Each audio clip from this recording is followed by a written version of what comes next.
Muy bien, entonces seguimos en la primera sesión del tercer módulo, pero en la segunda parte de la primera sesión, en donde, recuerden ustedes, estábamos hablando acerca de las reacciones en contra de la planificación económica de las primeras décadas, más o menos 5 o 6 décadas del siglo XX. Y antes de esto habíamos hablado del neoliberalismo, recuerden también. Y ahora vamos a hablar, digamos, nos venimos para el continente latinoamericano para hablar en particular de los Chicago Boys y también de la visita de Milton Friedman a Chile durante el régimen de Pinochet. Entonces, digamos que también, como es el caso para muchos objetos de estudio que estamos viendo en este curso, obviamente definir a los Chicago Boys también va a ser un poquito problemático, ¿cierto? No se trata de un grupo absolutamente monolítico, homogéneo de personas que todas pensaban igual, ¿cierto? Hay algún grupo, digamos, un núcleo duro de estas personas que más adelante van a participar también en el gobierno chileno, ¿cierto? Pero en general, digamos que hay muchas más personas que podemos llamar Chicago Boys porque fueron personas en general hombres, ¿cierto? Con un par de excepciones de mujeres, por eso Chicago Boys también, que fueron a estudiar a Chile. Ya les voy a contar, a Chile no, perdón, a Chicago justamente, y para regresar a Chile después becados, obviamente, ¿cierto? Ya les voy a contar un poquito al respecto. Entonces, para contextualizar, eh, digamos, la pregunta que nos interesa tiene que ver todavía con la construcción de la burocracia y de la tecnocracia en América Latina, en particular en Chile, ¿cierto? Y para eso, una de las referencias más importantes es Verónica Montesinos, que ha trabajado, ella es socióloga, y ha trabajado mucho acerca de la historia de la tecnocracia en América Latina y en particular en Chile también. Y ella nos dice que esa historia la podemos leer básicamente en 4 etapas, ¿cierto? Todo esto se puede problematizar, todo lo que ustedes quieran, ¿cierto? Se puede criticar. Es solamente una especie de lectura más o menos global de algunas etapas importantes de la construcción de la tecnocracia en América Latina. Entonces, la primera etapa, nos dice Verónica Montesinos, esto solamente para el siglo XX, ¿cierto? Se caracteriza por digamos, una eh, falta de expertos y expertas en economía en el continente latinoamericano, y por misiones que llamamos en la literatura los money doctors, ¿cierto?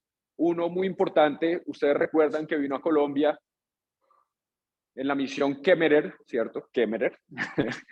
Economista estadounidense que, entre otras cosas, nos ayudó a crear el Banco de la República y nos ayudó a crear la Contraloría y ese tipo de instituciones. Entonces, la idea era unos expertos internacionales que venían a estos países, ¿cierto? Un poco también como los expertos más adelante, como Hirschman, como Curry, etcétera, pero que no estaban directamente financiados necesariamente por el Banco Mundial, ¿cierto? Por estas instituciones que todavía no existían, sino por los mismos estados, por los mismos gobiernos nacionales que los llamaban como expertos para que nos ayudaran justamente a crear instituciones como el Banco de la República, por ejemplo, los bancos centrales, etc. Y nos dice Verónica Montesinos, durante esa época hay una idea acerca de que el conocimiento de estos expertos sería relativamente neutral, sería relativamente objetivo, pero además tendría una especie de carácter de superioridad por ser simplemente ideas, ¿cierto?, que vienen de afuera de una formación, de un rigor, de una experiencia distinta a la que, sobre todo, no teníamos aquí por esa falta de personas expertos y expertas en economía, de formación economistas, etcétera, etcétera, ¿cierto? Y que de alguna u otra forma, ¿cierto? Era utilizada por las autoridades locales esta idea de neutralidad y de superioridad como un arma para defender ciertas reformas que supuestamente debíamos hacer o no en los países. John.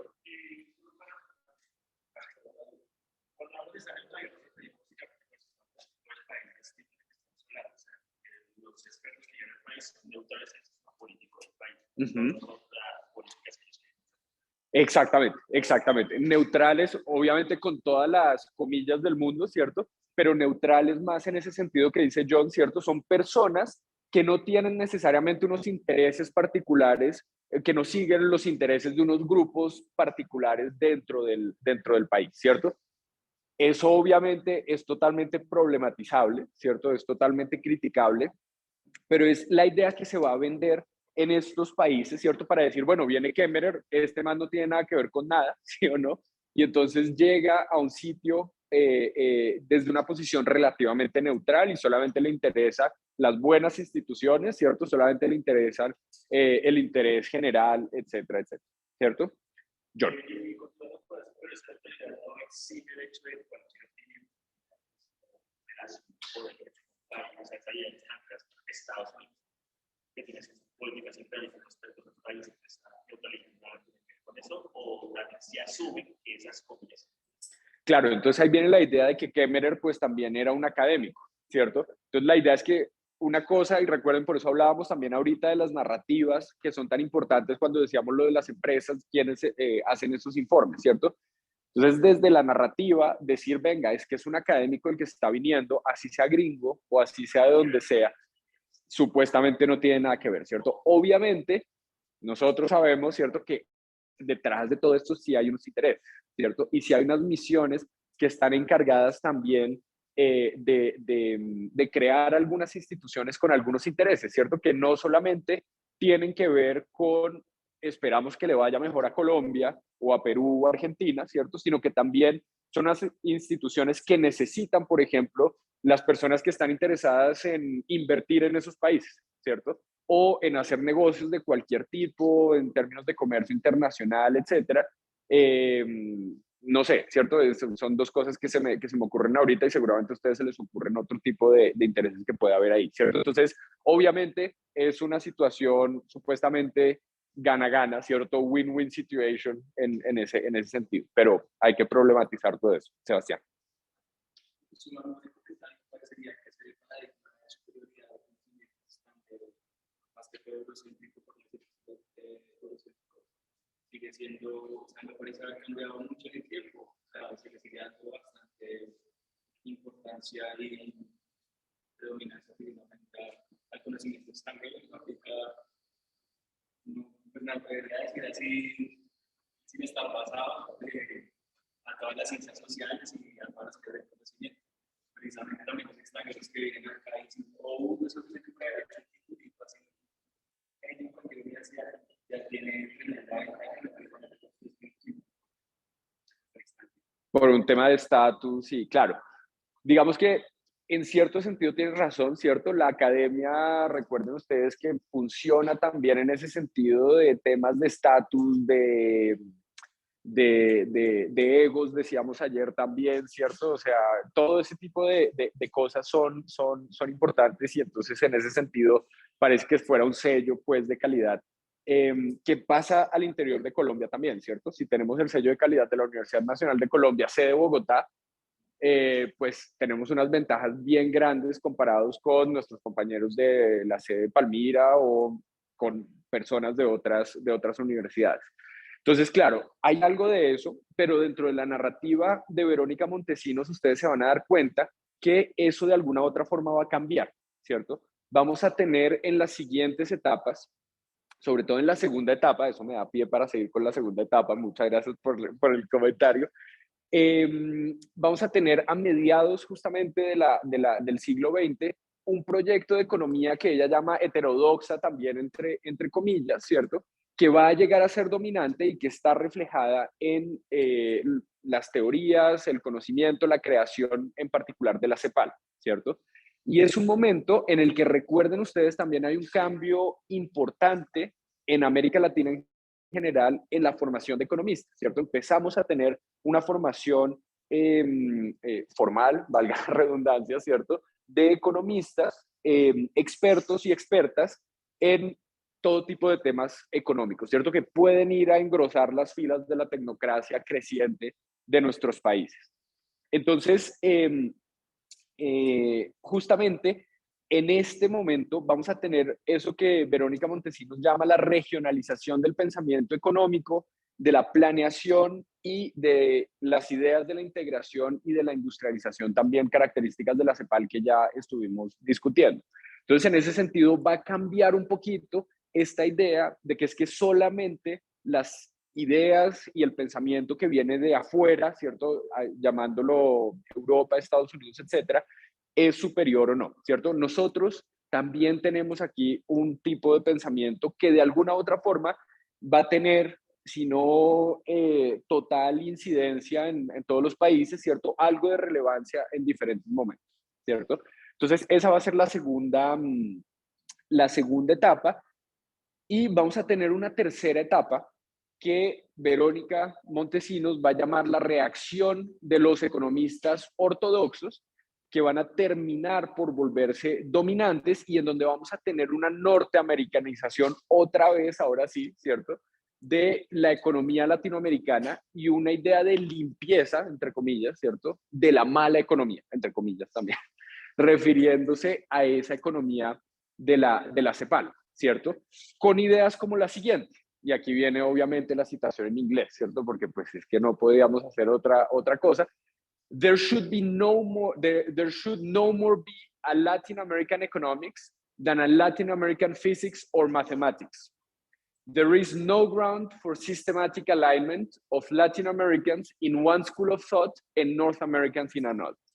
¿Cierto? Entonces nos está diciendo esa idea de que tiene que haber una escuela de pensamiento económico específica para América Latina, que entienda la situación de América Latina desde América Latina, no tiene ningún sentido, ¿cierto? Nos dice Gordon en 1961.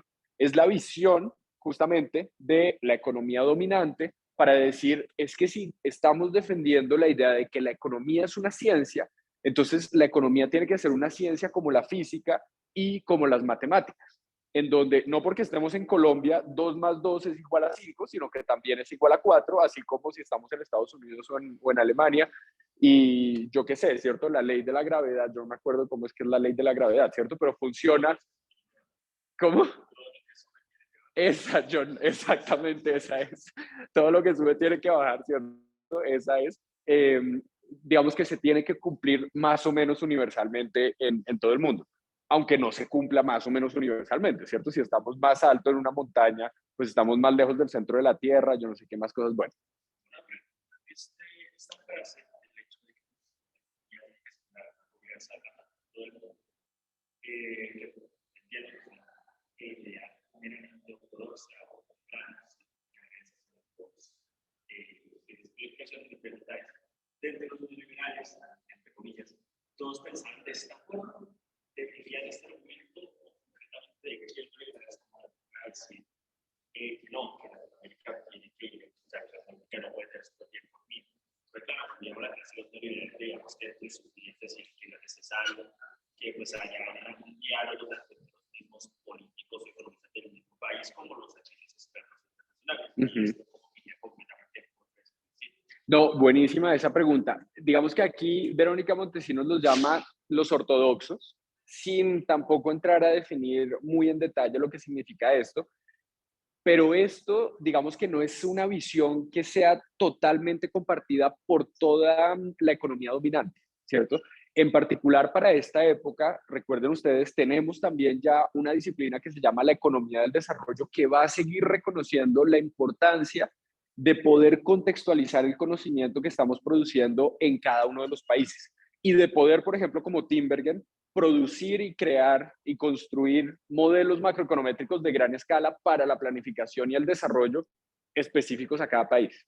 ¿Cierto? Entonces, digamos que esa idea se tiene que relativizar mucho y sobre todo Verónica Montesinos está haciendo alusión a los economistas de la Universidad de Chicago y afines, ¿cierto? Por eso entonces es tan importante, digamos, entender eso y tu pregunta aclara mucho más que estamos hablando sobre todo de la Universidad de Chicago, del Departamento de Economía, ¿cierto? Y probablemente algunos otros economistas. Y hoy en día, digamos que economistas estándar de muchas universidades, no solamente en Estados Unidos, probablemente también aquí mismo en esta facultad, puedan pensar de alguna u otra forma que esto es cierto, ¿cierto? Que definitivamente tiene que haber una especie de universalidad en el conocimiento económico, dado que pretendemos ser una ciencia, ¿cierto? Como la física o como las matemáticas. A pesar de que eso, otra vez, tiene una cantidad de problemas, ¿cierto? También de nuestra visión de lo que significa supuestamente la física y las matemáticas también. Pero esa es otra historia. Entonces, en particular, ¿cierto? La Universidad de Chicago va a jugar un papel muy importante en el entrenamiento y en la formación de economistas latinoamericanos, que son los que vamos a conocer como los Chicago Boys, ¿cierto? Esa es, digamos, la tercera etapa, que es en la que nos vamos a adentrar ahorita, Cristian. Gracias.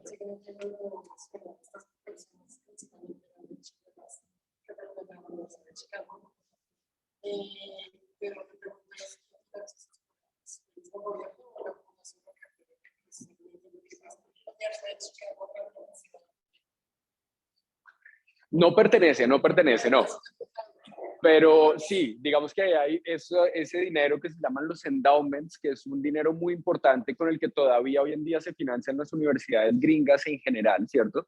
Que es un monto de capital importante que en general fundaciones como la Rockefeller, la Ford, etcétera, le dieron a diferentes universidades a principios del siglo o finales del siglo XIX, principios del XX, finales del XIX, y que esas universidades invierten en diferentes inversiones, ¿cierto? Y que con esos intereses que ganan de esas inversiones y esos, ¿cómo se llaman? Dividendos o lo que sea, ¿cierto? Con eso es con lo que se financian mayoritariamente las universidades en Estados Unidos, más allá de las matrículas que de verdad no importan tanto, ¿cierto? Eh, y de otro tipo de becas y de estipendios, grants, todo ese tipo de cosas. Entonces, eso es una cosa, pero no es que la Universidad de Chicago pertenezca a Rockefeller ni mucho menos, ¿cierto? No, no, es una cosa distinta, porque si no podríamos decir que la Universidad Nacional de Colombia también pertenece a Ford, por ejemplo, ¿cierto? Entonces no es eso. Eh, ya vamos a hablar un poquito más en detalle de cómo se financiaron esos Chicago Boys, quiénes eran esos Chicago Boys, pero es importante tu pregunta también porque es que no solamente hubo Chicago Boys, también hubo Vanderbilt Boys, por ejemplo, ¿cierto? Entonces, esos son sobre todo una generación de economistas brasileños que se van a ir a la Universidad de Vanderbilt a hacer más o menos lo mismo que hicieron los Chicago Boys, que ya les voy a contar exactamente qué es, ¿cierto? Muy bien, y después, entonces, de esa tercera etapa, nos va a decir Verónica Montesinos, hay una cuarta etapa muy importante que está más o menos situada en los años 80 y los años 90, en donde vamos a tener una convergencia general del pensamiento de los y las economistas latinoamericanas acerca de la necesidad de hacer cambios estratégicos sobre la economía política de la región en general, ¿cierto? Y donde vamos a buscar una síntesis entre el conocimiento, digamos, del mainstream y el conocimiento que estamos produciendo desde América Latina. Entonces, fíjense que es un poco, eso coincide un poco también con esa última etapa que mencionábamos de la CEPAL, digamos, ese momento neocepalino, ¿cierto? En donde la idea es seguir defendiendo algunas ideas principales de política de integración, ¿cierto? De distribución del ingreso, todas estas cosas de las que hablábamos, pero de alguna forma buscando hacer una síntesis también con el conocimiento económico del mainstream. Entonces, esto es básicamente lo que nos cuenta Verónica Montesinos. Una foto de los Chicago Boys, ¿cierto? Cuando los economistas, estudiantes de economía eran serios y se vestían con corbata, ¿sí o no? No como ustedes ahí, ¿sí o no? Como sus profesores. Estos son los Chicago Boys estudiando muy juiciosos, todos ellos, ¿cierto? Para un examen en la Universidad de Chicago. Ustedes se dan cuenta, no sé qué opiniones, qué reacciones les suscite esta foto. ¿Va a cerrar la puerta, les parece? O mientras ustedes reaccionan a la foto.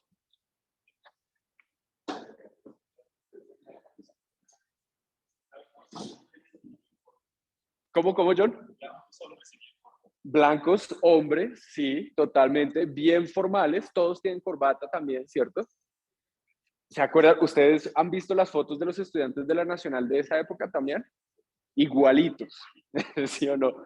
Ahí sí no hay diferencia, pero para nada, somos muy antiimperialistas, ¿cierto? Pero igual hacemos lo que se hace en el imperio, toda la vida, ¿sí o no? Y si vemos las fotos de los estudiantes hoy en día en Chicago, pues se parecen a nosotros. Van de pronto en sandalias ¿en qué? En el verano, Víctor. Estamos hablando, o sea, como 1960. Son los años 50, 60, sí. Ajá, sí, 60. Ahí empezaron a llegar los premios Nobel en Chicago. O sea, Claro, pero todavía, ajá. entonces eran Exactamente, exactamente. Ese es el momento de la Universidad de Chicago. La Universidad de Chicago no siempre ha sido esa Universidad de Chicago fascinada por la teoría de la elección racional, ¿cierto? Y ese tipo de temas. Recuerden ustedes que, por ejemplo, Veblen fue profesor también de la Universidad de Chicago, el más institucionalista. Y el institucionalismo estadounidense hasta los años 40, más o menos, fue dominante en la Universidad de Chicago también, ¿cierto? Entonces, muy importante lo que dice Víctor, ya para esta época, sobre todo una de las figuras más importantes va a ser Milton Friedman en la Universidad de Chicago, ¿cierto? También va a estar Schultz, también va a haber una cantidad de personas. Becker se está graduando también en el 63 con su tesis de doctorado que no se la dan en economía, ¿cierto? Porque Becker está hablando de discriminación. Eso no es economía, eso es sociología para esa época, ¿cierto? Un economista serio de la Universidad de Chicago, ¿cómo va a hablar de discriminación? Eso es un tema de los sociólogos, ¿cierto? Que vayan y hagan allá su sociología, ¿sí o no? Bueno, todo esto con ironía, ¿cierto? Por favor, no me vayan a malinterpretar. Bueno, muy bien, ahí están muy juiciosos todos ellos, blancos, chilenos, etcétera. Eh, y con la siguiente idea, ¿cierto? Primero, en el 55, Arnold Harberger, que también es uno de los profesores importantes de la época en Chicago, hoy en día profesor emérito de la Universidad de Chicago, va en el 55 a Chile, fíjense, en el 55, es súper temprano, ¿cierto? Con la idea de evaluar la posibilidad de que la Universidad de Chicago desarrolle un programa de colaboración con la Universidad Católica de Chile, ¿cierto? Con el objetivo de que la Universidad Católica contrate chilenos egresados de la Universidad de Chicago como profesores que vuelvan a enseñar después de hacer sus doctorados en la Universidad de Chicago, que regresen a Chile a enseñar no directamente economía, sino, ¿cómo es que se llama el programa ya? Creo que ingeniería económica, ¿cierto? Así se llama el programa incluso todavía hoy en día en Chile, ¿cierto? Pero bueno, básicamente economía, aunque de todas formas nace, ¿cierto? Esa carrera también con un vínculo importante con el sector industrial y con las empresas, ¿cierto? Entonces, por eso tampoco el nombre es del todo irrelevante en ese sentido. Eh, Obviamente, todo esto en una época en que todavía no había muchos profesores de economía, ¿cierto? Por lo menos no personas necesariamente educadas y formadas en un programa de economía, en un programa de doctorado de economía, ¿cierto? Entonces, la idea en ese sentido es tratar de, digamos, transformar la formación y la educación económica en América Latina dentro de ese contexto de esa ola de modernización. Fíjense que Haberler utiliza específicamente también ese término y de liberalización de la política económica, eh, simplemente que estaba sucediendo en América Latina, ¿cierto? Entonces, todo esto se da dentro de ese contexto. Y la idea también es que algunos de estos jóvenes chilenos que van a hacer sus doctorados en Chicago, pues se van a convertir más adelante en algunos de los líderes de las reformas de liberalización que hubo de la economía en Chile en los años hacia finales de los 70, pero sobre todo en los años 80, ¿cierto? Algunos de estos economistas son Sergio de Castro, Carlos Massad, Ernesto Fontaine, y por aquí tenemos una lista de varias de estas personas que ocuparon diferentes cargos en el gobierno chileno y que participaron de esa liberalización de la economía chilena, ¿cierto? Pero entonces aquí una advertencia importante, ¿cierto? Se trata de una influencia que solamente va a tomar realmente vuelo, digámoslo así, que se va a hacer efectiva a partir de los años 80, ¿cierto? A pesar de que hacia finales de los años 70 empiecen ya a tener algunos de ellos, en particular de Castro, ¿cierto? Incidencia en el gobierno chileno, solamente esas ideas se van a consolidar hacia los años 80, ¿cierto? Sí, Santiago. Sí, sí. Y hay una cosa muy interesante de esto. Yo tuve la oportunidad de conocer a este señor, a Rolf Lüders, que fue ministro de Economía como hacia el 82, 83. Hace unos años, como en el 2015, tuvimos una conferencia de la Asociación Latinoamericana del Pensamiento Económico en Chile y el organizador, José Edwards, que es un tipo que les recomiendo muchísimo a las personas que quieran leer acerca de la historia de Behavioral Economics. José Edwards es una de las personas más ilustradas en ese tema. Organizó la conferencia en la Universidad Adolfo Ibáñez, porque él era profesor de la Universidad Adolfo Ibáñez. ¿Ustedes conocen la Universidad Adolfo Ibáñez? Es una universidad privada, bastante elitista en Chile, ¿cierto? Históricamente, recuerden que Chile pues sí está muy polarizado también políticamente, ¿cierto? Y hay instituciones que son claramente de izquierda y otras que son claramente de derecha. Históricamente muy de derecha esa universidad.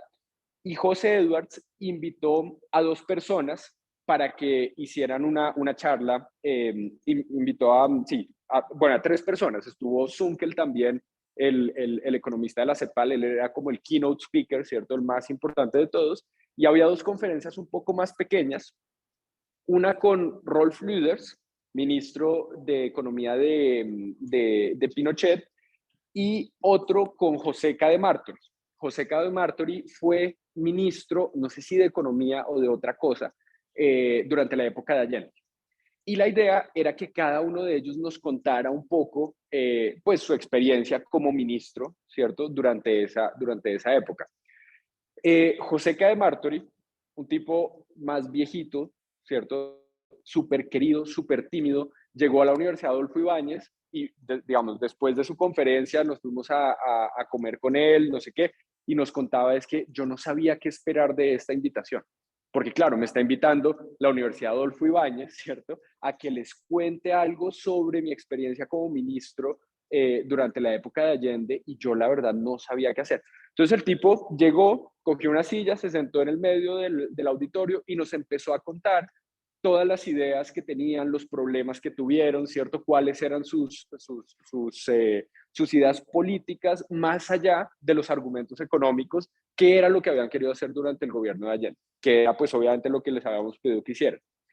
Rolf Lüders llegó, en cambio, él es profesor todavía de la Universidad Católica, yo no sé si ahorita es emérito, pero llegó vestido más o menos así, ¿cierto? Como economista, de pronto ya no tiene corbata, ¿cierto? Pero sí con su blazer, pues, su camisa, no sé qué. Lüders es este de aquí. Y llegó a explicarnos economía, ¿cierto? Llegó en plan de decir, ustedes son historiadores del pensamiento económico, ustedes qué van a saber de economía. Entonces empezó, más o menos, ¿cierto? Pues, el hombre no nos dijo eso en la cara, ¿cierto? Pero con la actitud que tuvo fue más o menos, venga, yo soy un tecnócrata, yo soy además muy fuerte en temas de teoría económica, les voy a contar qué significa la teoría económica que nosotros estábamos siguiendo durante esos años, ¿cierto? Entonces, bueno, nos hizo una cantidad de gráficas en el tablero, nos dio una clase de economía. A nosotros lo que nos interesaba, obviamente, es un poco esa pregunta que estaba haciendo Santiago hace un momento, ¿cierto? Bueno, pero es que usted hizo parte de un gobierno, de una dictadura, que fue la dictadura de Pinochet, ¿cierto? ¿Qué pasa con su posición como experto, como tecnócrata y su conocimiento económico? ¿Cómo hacemos para separarlo de eso, ¿cierto? Para nosotros, absolutamente inseparable. Entre otras cosas, había muchos colegas chilenos, perdón, no chilenos, argentinos, que simplemente no pueden ver a la cara a las personas que participaron en algún tipo de dictadura en América Latina. Eso también es súper interesante porque los chilenos son mucho más relajados, mucho más abiertos, ¿cierto? la época, ¿cómo es que se llama? No de la Concordia, sino del, no me acuerdo cómo es que se llama, desde los 90, pues después de la dictadura, ¿cierto? Esa idea de que igual tenemos posiciones distintas, pero tenemos que convivir, ¿cierto? Y podemos hacer cosas juntos. Y solamente recuerden ustedes, hasta el gobierno de Michelle Bachelet empezaron a hacer unos esfuerzos grandes por reconstruir la historia, la memoria histórica y todas estas cosas, ¿cierto? Argentina es totalmente distinta en ese sentido. Los argentinos, pues obviamente ustedes van a Argentina y la memoria histórica está en todas partes, ¿cierto? Con placas conmemorativas de aquí asesinaron a tales líderes, no sé qué más cosas, ¿cierto? Muchísimo más importante que el tipo de trabajo que hemos hecho aquí. Y todo eso para contarles que muchos colegas, la mayoría de los colegas argentinos dijeron, nosotros no vamos a ir a escuchar y a mirar a los ojos a este tipo que hizo parte de un régimen dictatorial, ¿cierto? Entonces, súper interesante eso. A mí me parecía muy interesante poder ver a nuestro objeto de estudio pararse enfrente de nosotros y hablar, ¿cierto? Y sobre todo asumir ese rol de objeto de estudio, decir, si yo soy economista hecho y derecho, les voy a enseñar economía. Entonces este señor nos decía, no, es que nosotros estábamos simplemente en el Ministerio de Economía. Nosotros no teníamos ni idea de lo que estaba pasando, no podíamos saber, literal. Y pues eso es algo que se vino a saber más adelante. Nosotros estábamos haciendo nuestro trabajo, que era hacer recomendaciones de política económica y de política pública basados en teoría rigurosa y en evidencia rigurosa.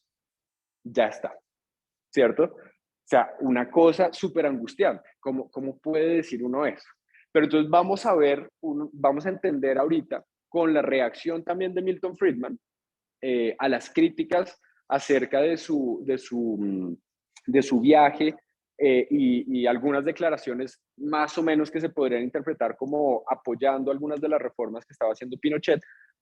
¿Por qué también esa actitud de estos economistas en particular? ¿Cierto? Muy importante también otra vez hacer la observación. Obviamente no todos y todas las economistas mainstream, ¿cierto? Dominantes, van a tener este tipo de actitud, ¿cierto? Pero en particular estos Chicago Boys, por lo menos Luders y bueno, pues Friedman y Haberler de alguna forma sí las van a tener, Santiago.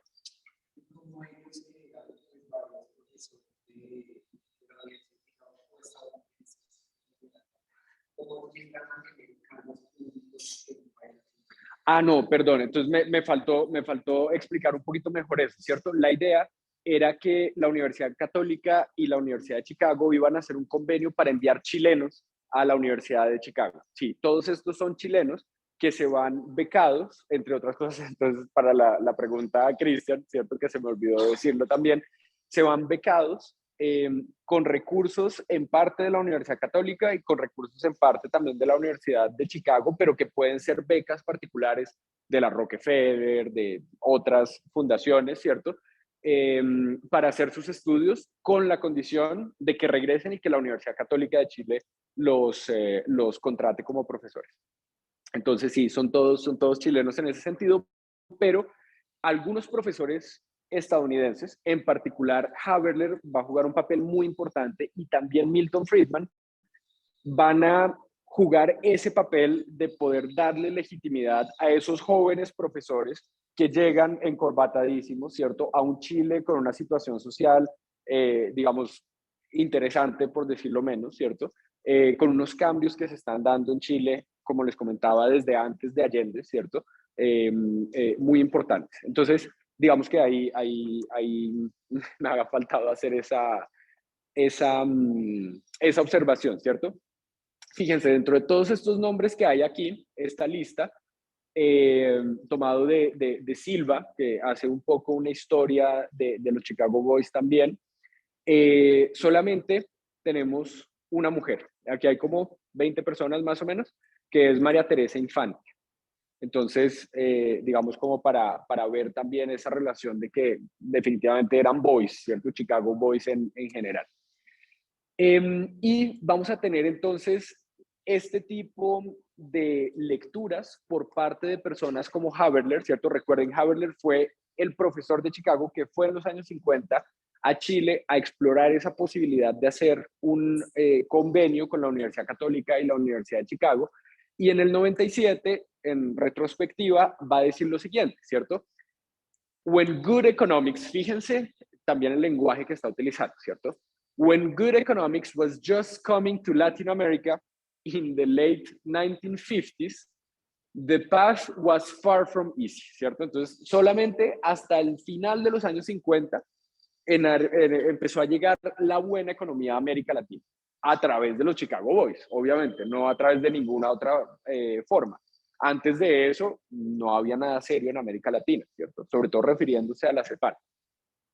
In the way stood a bulwark of doctrinaire isolationism and protectionism, the old ECLA, ¿cierto? En el camino nos estaba bloqueando la CEPAL, que no era nada más y nada menos que un bastión de aislacionismo, si eso es una palabra, ¿cierto? Y de proteccionismo, la antigua CEPAL, ¿cierto? Fíjense cómo está presentando también a la CEPAL, está hablando de la CEPAL de Previch, pues, o sea, y de la CEPAL de Furtado, pues no es ninguna pintada en la pared, pues. Which actively sponsored and fostered the interventionist, statist, illiberal policies of the era. That was an era of fierce debate between the so-called structuralist and monetarist schools, with the former counting ECLA as one of its principal bastions, ¿cierto? Entonces, digamos que va a ser uno de los problemas, presenta a la CEPAL como uno de las formas y de los bloqueos que se presentaban para poder traer el buen pensamiento económico a América Latina. Esto entra totalmente dentro de la idea de la teoría de la modernización también, ¿cierto? ¿Qué horas son? Una angustia. Ah, listo. Ok. Bueno, entonces simplemente termino con esta diapositiva y listo. Entonces, justamente, los Chicago Boys van a representar ese ideal de la modernización, de traer las buenas ideas, el buen conocimiento racional, riguroso, científico, etcétera, para justamente poderlo implementar a través de la construcción de buenas instituciones y también la formulación de buenas políticas y poder sacar en particular a Chile de la crisis y del subdesarrollo en general.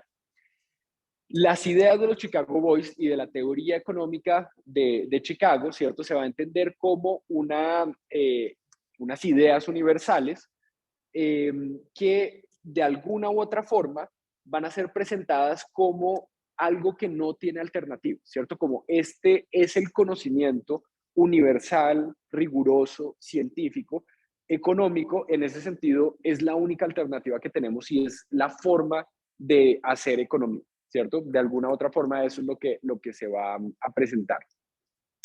Y nos va a decir también Kaufman, citado por Silva, los Chicago Boys no eran solamente los arquitectos de la política económica, sino que también, y esto es muy importante, van a actuar como intermediarios entre el gobierno y el capital internacional y como símbolos de la firme determinación del gobierno de racionalizar su mandato, sobre todo en términos de objetivos económicos.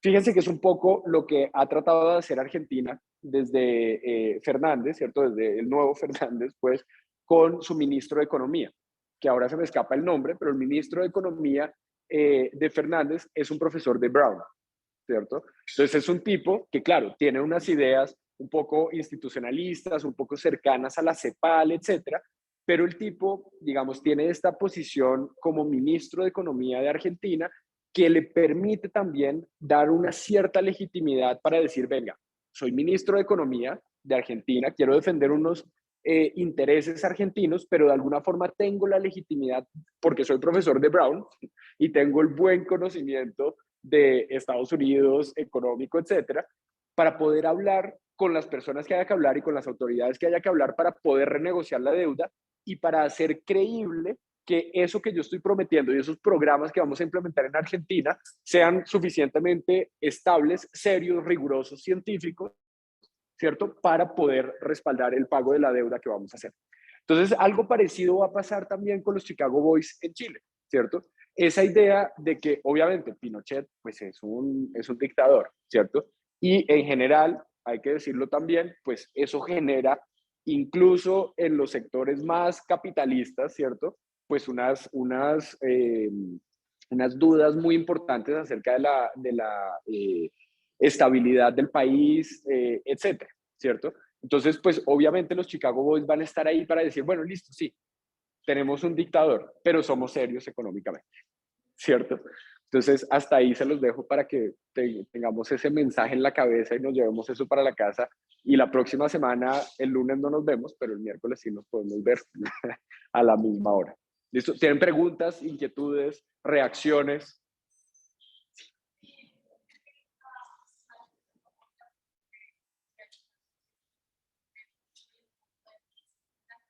Ajá.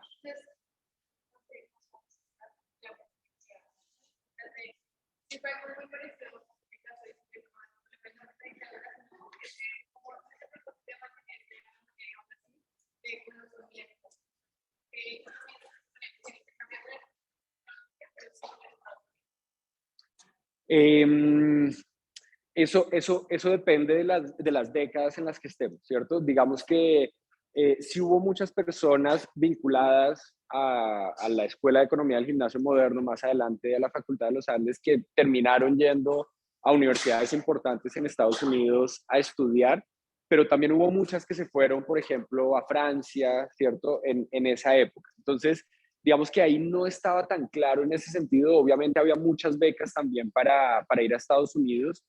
En Colombia, que yo sepa, no hubo, digamos, un convenio como el que hubo en Chile o como el que hubo en Brasil con Vanderbilt, por ejemplo, ¿cierto? Eh, no sé, los Chicago Boys, de pronto, si la Universidad Católica hubiera hecho el convenio con la Universidad de Cambridge en Inglaterra, se hubieran ido a Cambridge, ¿cierto? O sea, también es un tema como muy circunstancial en ese sentido. Eh, no sé, voy a pensarlo y hablamos de eso la próxima semana también. Vale, listo, muchas gracias.